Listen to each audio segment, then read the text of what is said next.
In Capital News tonight, the government to issue a statement on allegations of incidents of homosexuality in some schools.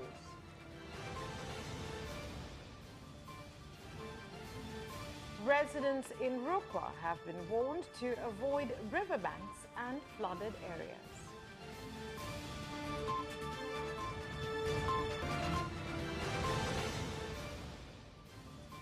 And in sports, boxer Karim Mandonga has been given a Toyota Nadia after winning his bout in Kenya.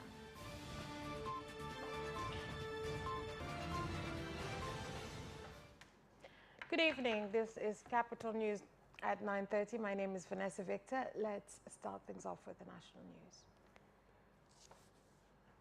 The Minister of Education, Professor Adolf Mkenda, has directed some high-level officers in the ministry to go to a school in Kilimanjaro region and look into the allegations of students engaging in homosexual activities. Tuko hapa na naibu waziri Mheshimiwa Kipanga, katibu mkuu Dr. Francis na naibu katibu mkuu Profesa Nombo. Tunataka tu kutoa kauli kwamba taarifa ambazo reports that were being shared in some media on schools where children were being taught bad behavior. We have taken action. We were very shocked by this information, and we have taken the Commissioner of Education, the Director of Quality Control, and the Ministry's lawyer. They are now going through the schools that were mentioned to ascertain all the facts. wa udhibiti bora mwenyewe sio mwakilishi wake pamoja na mwanasheria wa wizara aende haraka.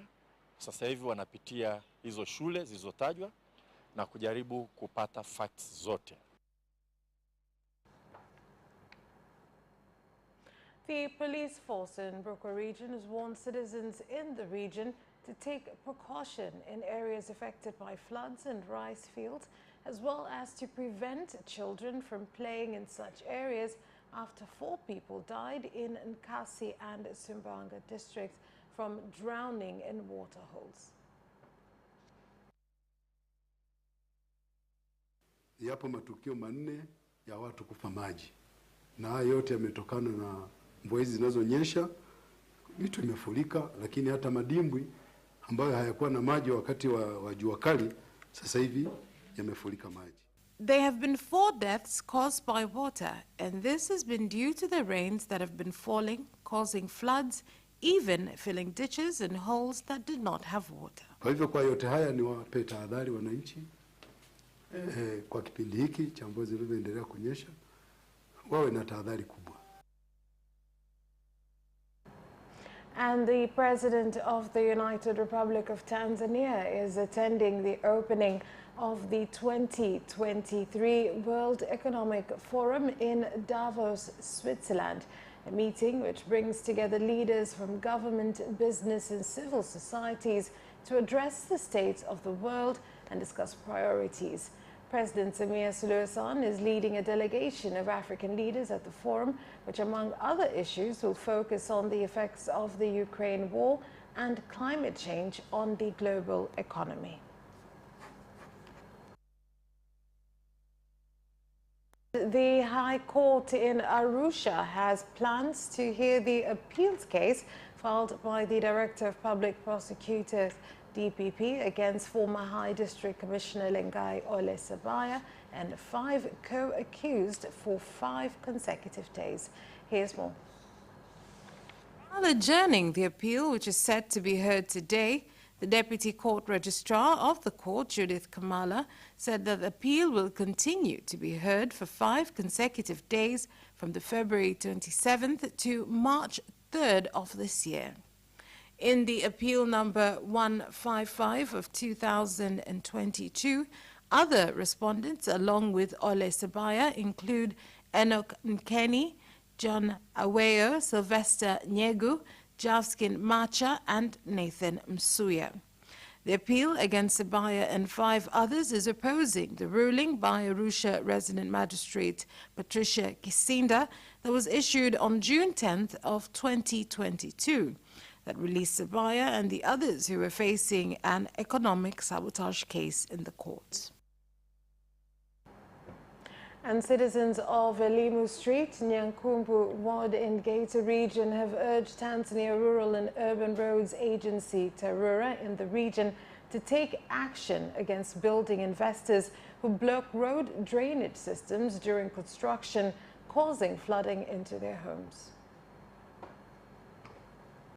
Moja eneo ni hapa tuliposimama limeharibika, kuna eneo la pili hapo wametoa usiku, na eneo lile la tatu pale limeharibika. The drainage site continues to fill up. They did it the first time, second time, over there the third, and even the fourth time, when the drainage has already been destroyed. The other day it rained and the floods almost swept away a child. Tulipitia kwa mheshimiwa diwani. Tukamuomba, akasema jamani, naleta maendeleo kwenye kata yangu. We passed through the councillor and asked him. He said we are bringing development in his ward and agreed, but told us to remove the rocks and fix the drainage when we finish construction. Fungu namba 50 na 51 kimeelezea faini au. The law is clear on fines or punishments issued to someone blocking the road or placing boundaries. They will be fined and, in some instances, taken to court. A fifth phase report on Tanzanian households shared by the Minister of Minerals, Dr. Biteko, on behalf of the Minister of Finance, Dr. Mwigulu Nchemba, has shown that the agricultural sector employed 65% of the workforce for the 2020-2021 year, with the government acknowledging that the research helps significantly in evaluation of policy implementation so as to improve welfare and the lives of citizens.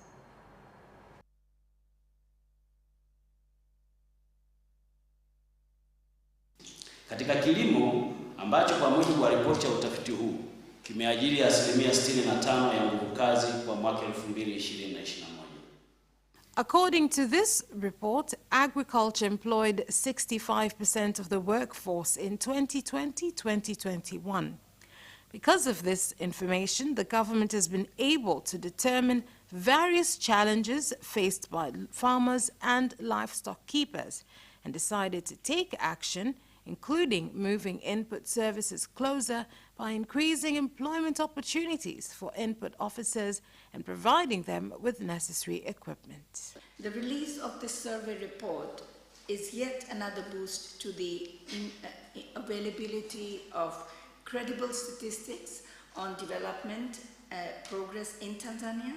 The presentation of the survey's findings by the government here today shows the government's commitment to ensure that high quality and independent statistics are used to inform. Kiangalia kwa Kiswahili tunaita kufuatilia kaya. Tunazifuatilia kaya, tunalenga kupata uhalisia wa mabadiliko ya viashiria mbalimbali na visababishi vyake katika kaya. Ndani ya mwezi huu wa Januari 2023, serikali ya Jamhuri ya Muungano wa Tanzania inatarajia kuzindua ripoti mbalimbali za matokeo ya sensa ya watu na makazi ya mwaka 2022, ikiwa ni pamoja na ripoti ya mgawanyo wa idadi ya watu katika maeneo ya kiutawala. And Prime Minister Kassim Majaliwa, during his working visit in Mbeya region, has confirmed the government's decision to revoke the 28th government notice, which was the source of a long-standing dispute between residents and Tanzania National Parks Authority, TANAPA. Instead, another announcement will be issued that will list actual boundaries of Ruaha National Conservation Area. Vijiji vingi sana kutoka kule jieni la kwanza mpaka kuishia jieni tuihamishe badala ya hapa. There are many villages from where GN begins to where it ends. We must move it and skip the villages, place it in front of the villages so that the villages can be safe. This means that many villages will no longer have the GN conflict. video ambayo umelisema, timu iko wanani inaendelea. Na timu ile tunashirikiana pamoja na wenzetu wa TAMISEMI, pamoja na maliasili na sisi Wizara ya Ardhi kuhakikisha kwamba haki ya kila mmoja inatambulika na atakwenda kuipata. 6 people who are residents of Kwama Tuku in Handeni District, Tanga region are being detained at the police station in Handeni, Tanga for marrying off a 13-year-old Standard 5 student for dowry in form of cattle. Tumekutana hapa kwa sababu ya tukio baya sana ambalo ni tukio baya kwa wilaya yetu ya Handeni. We have met here because of a very bad incident where a 13-year-old girl, daughter to Mr. Lukmai, has been married off. A grade 5 student. But even worse, our village office received these reports on Tuesday and stayed quiet for 7 days without reporting it to the police force. The ward official was informed on Wednesday, and it also did not inform the police. The Maasai were only told to give 50,000 shillings for the village office, and no receipt was issued. Leo saa 12 alfajiri ndio wakaja akina mama kwamba pale nyumbani tayari mahari inaletwa. These women came and said that dowry was being brought. So I called my village and ward official. We found officers and managed to catch them. Hiyo limetokea tangia siku ya Jumanne saa 10. Mtoto nilimtuma kuja kijijini hapo kusaga.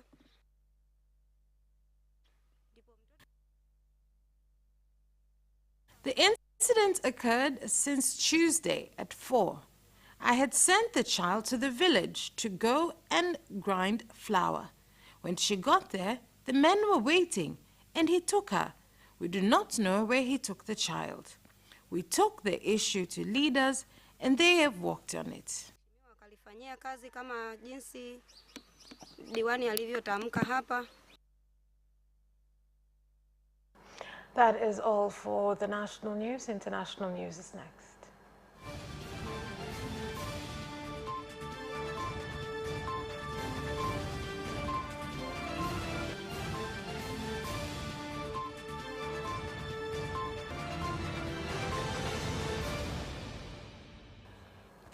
In international news,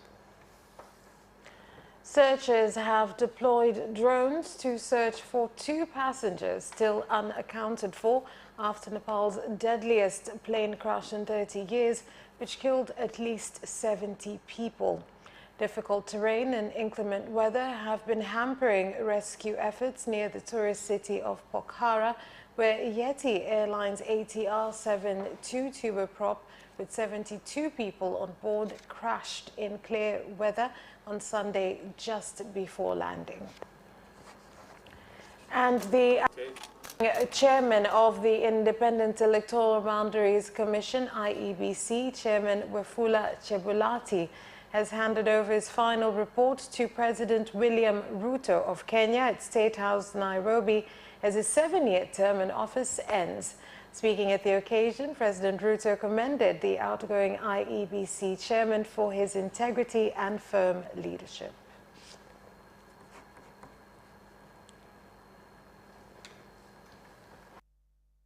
Commission, we have put in place structures which the incoming team should build on, and these structures are espoused in our policies, manuals, as well as the operational standard operating procedures of the Commission. So we are living in a Commission that has strong structures, a strong secretariat, and our CEO, who is present, Mr. Marjan. And we finished the term, 3 of us, Professor Gulia and Molu, they are in the room. A while back, senior politicians teamed up to manage the presidential succession that was due in 2022, with a view to guaranteeing a very specific outcome of the ensuing election. A political mechanism was therefore instituted to facilitate this objective through the capture of autonomous constitutional bodies. In the case of the IEBC, this mechanism resolved to infiltrate the organization by introducing at its highest level 4 sleeper commissioners whose sole task was to lie in wait for the election, then spring into action and take drastic actions to subvert the will of the people. And President Yoweri Museveni has invited investors from United Arab Emirates to look for investment opportunities in Uganda that include in mining, infrastructure and transport sectors.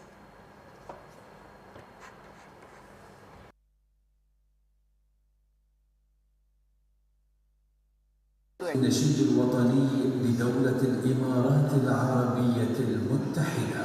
After the morning, we'll be inviting some of our other esteemed guests up for a group photo.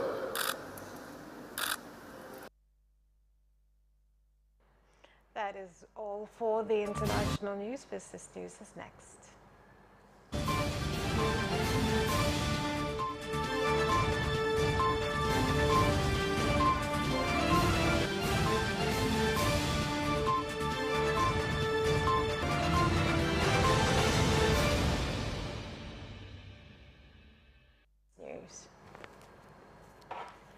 The government of Zanzibar has banned the sale of green coconuts from trees that do not produce such coconuts in order to conserve and prevent extinction of the coconut crop. Tarehe 1, serikali inapiga marufuku ya biashara ya madafu yasiyotokana na minazi ya madafu.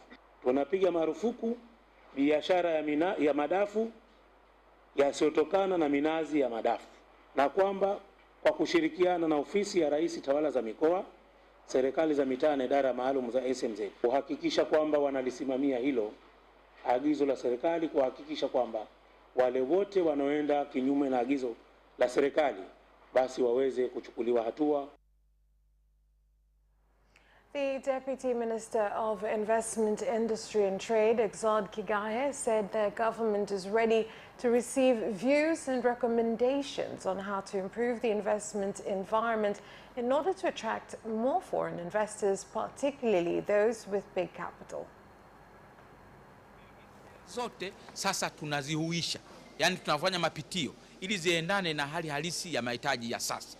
Kwa hiyo ni sehemu ya kazi za wizara ambazo tunazifanya ili kuhakikisha mazingira ya uwekezaji sasa yanaendana na sera ambazo kweli zinajibu hoja au mahitaji ya uwekezaji wa sasa. Ningependa kusema nimefurahi sana kushiriki hafla hii muhimu leo, na ninatumaini kwamba hafla hii itasaidia uchumi wa Tanzania kukua na kuleta bora uwekezaji. And small farmers are expected to benefit from a project being implemented by the Ministry of Agriculture and stakeholders, TANSHIP, that aims to empower fruit and vegetable farmers' access to reliable markets and engagement in commercial farming. Hili limetokana na kuwa na wimbi kubwa la wakulima kuzalisha bila kujua mahitaji ya soko, jambo ambalo limewafanya wakulima wengi kupoteza mazao yao na kupata hasara. Sasa njia ambayo tunaifanya katika mradi wa TANSHIP ni kumwezesha mkulima mdogo kuanzia sokoni kujua mahitaji ya soko. Huu mpango au hili wazo la kuanzia shambani kumalizia sokoni litanufaisha sana wakulima, kwani wakulima wataweza kufanya shughuli zao za kilimo wakiwa wana uhakika ya kwamba zao analozalisha litauzwa wapi, kwa bei gani. That's where we leave off with the business news. Sports is next.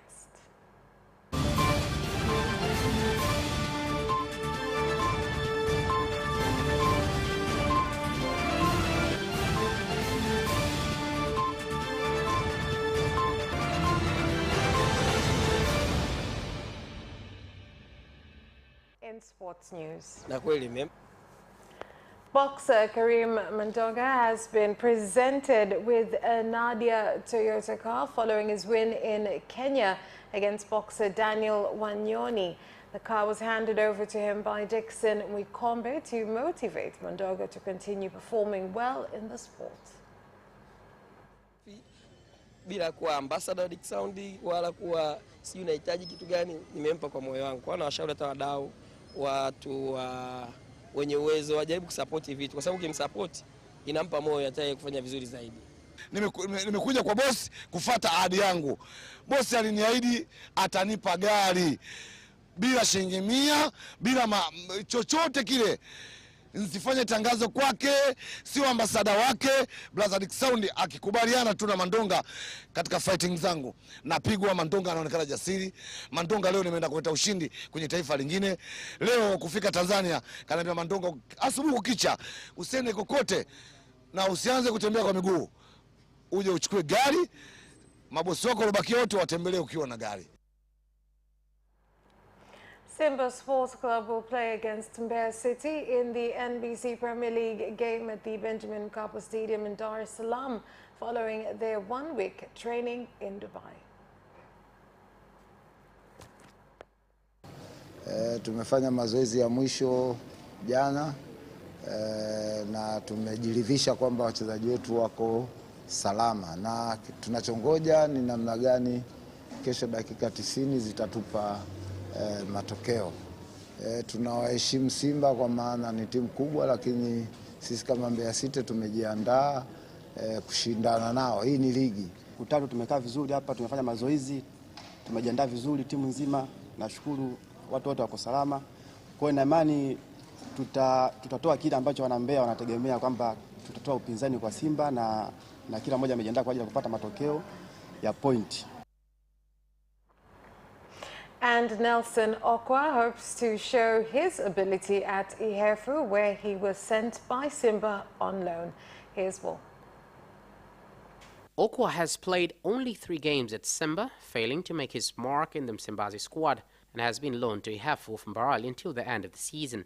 The midfielder says he is ready to work hard to get back to his performance at Ihefu. Ihefu is striving to get at least mid-table after 4 wins in their last 5 games. Simba Sports Club have also confirmed signing striker Mohamed Musa from Zanzibar, Sise Malindi. 22-year-old Mohamed was confirmed as the last Simba signing this January window after performing well in the Zanzibar League. He joins John Boko, Habib Kiombo, Moses Piri and Jean Baleke at the front of the Msimbazi club, who are in the NBC Premier League title race, the Azam Sports Federation Cup, as well as the group stage of the CAF Champions League. And that sports item ends our news bulletin. On behalf of everyone who worked to bring you this bulletin, my name is Vanessa Victor. Thank you for watching and good night.